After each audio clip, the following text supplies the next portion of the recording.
Biofuels. Biofuels are renewable fuels made from biological materials, and they help replace traditional fossil fuels.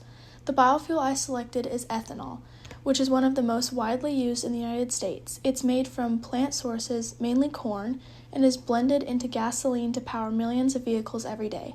Ethanol is important because it's renewable and can reduce some of the environmental impacts associated with gasoline. Most U.S. ethanol comes from corn growth on large farms.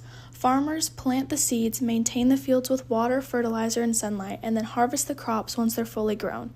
The key part is that the corn kernels store starch, which can later be turned into sugars. These sugars are what eventually get fermented into ethanol, so growing healthy, high-yield corn is essential for fuel production. Corn starts by capturing sunlight through photosynthesis, building up energy-rich starches. After harvest, these starches are broken down into simple sugars.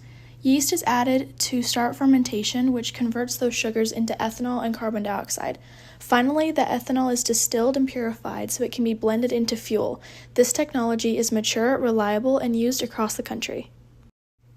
Ethanol is fully commercial and widely used in the U.S., with common blends like E10, E15, and E85. Environmentally, ethanol can help reduce carbon emissions because the corn absorbs CO2 while it grows. However, the exact impact depends on factors like farming practices and energy used in production. Economically, ethanol supports farming communities and creates jobs, but increased corn demands can raise food prices, and it can require expensive fuel infrastructure upgrades. The public learns about ethanol through pump labels, government agencies, automakers, and biofuel organizations. Flex fuel vehicles and fuel blend labels help drivers understand what they can use. Based on current data, ethanol does reduce emissions, but its benefits vary depending on sustainability. To keep improving, we should focus on sustainable agriculture and investing in low-carbon cellulosic ethanol made from non-food materials.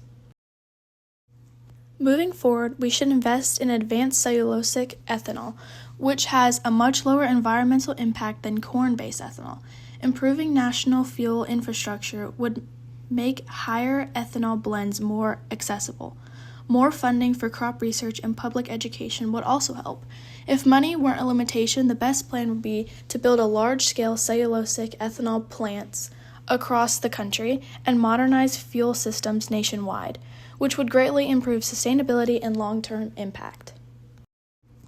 Thank you for listening. All my information came from the U.S. Department of Energy, Office of Energy Efficiency and Renewable Energy, Nebraska Corn Board, and the U.S. Department of Energy Alternative Fuels Data Center.